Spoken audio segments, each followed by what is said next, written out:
നമസ്കാരം. ശബരിമല സ്വർണ്ണക്കൊള്ളയുമായി ബന്ധപ്പെട്ട ഞെട്ടിക്കുന്ന വിവരങ്ങളാണ് ഇപ്പോൾ പുറത്തു വന്നുകൊണ്ടിരിക്കുന്നത്.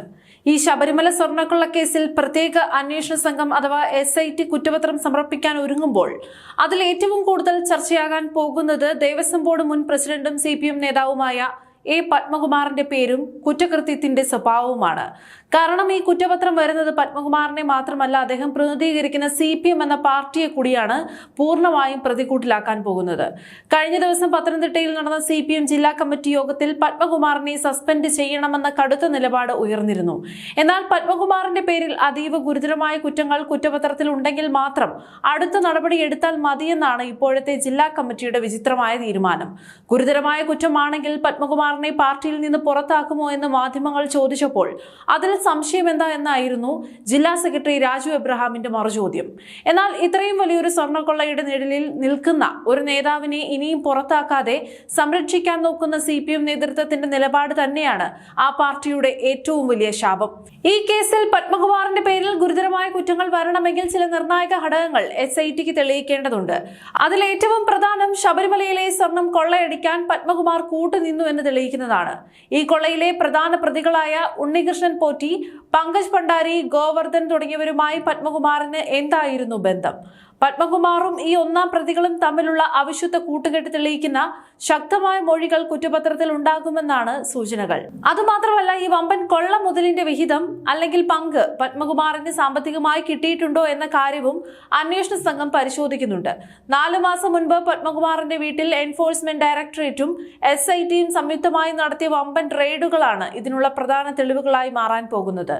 ഈ 2 ഏജൻസികളും പത്മകുമാറിന്റെ കാനറ ബാങ്ക്, കേരള ബാങ്ക് എന്നിവിടങ്ങളിലെ ബാങ്ക് അക്കൗണ്ട് രേഖകൾ മുഴുവൻ ശേഖരിച്ച് വിശദമായ പരിശോധന നടത്തി കഴിഞ്ഞു.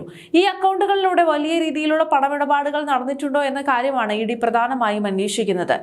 ആ കുറിപ്പിൽ പിച്ചള എന്ന് എഴുതിയിരിക്കുന്ന ഭാഗം പേന കൊണ്ട് വെട്ടിത്തിരുത്തി അതിന് പകരം ചെമ്പ് പാളികൾ എന്ന് മാറ്റി എഴുതിയത് ഈ പത്മകുമാറാണ് എന്നാണ് കണ്ടെത്തൽ.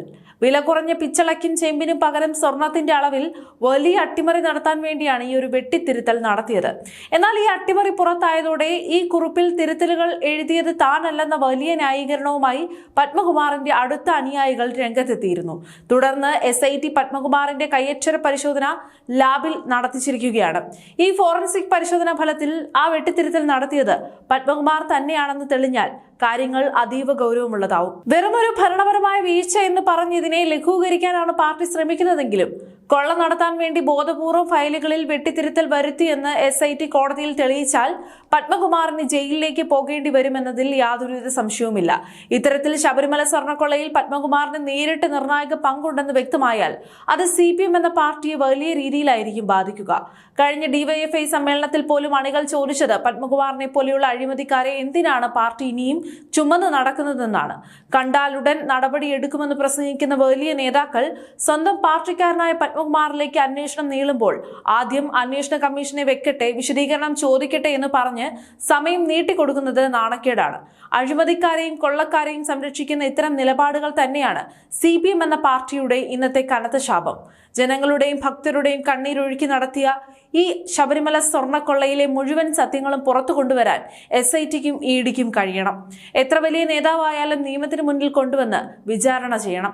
ശബരിമല സ്വർണ്ണക്കൊള്ള കേസിൽ ദേവസ്വം ബോർഡ് മുൻ പ്രസിഡന്റും CPM നേതാവുമായ A. പത്മകുമാറിനെ പൂട്ടാൻ പ്രത്യേക അന്വേഷണ സംഘം കുറ്റപത്രം തയ്യാറാക്കി കഴിഞ്ഞു.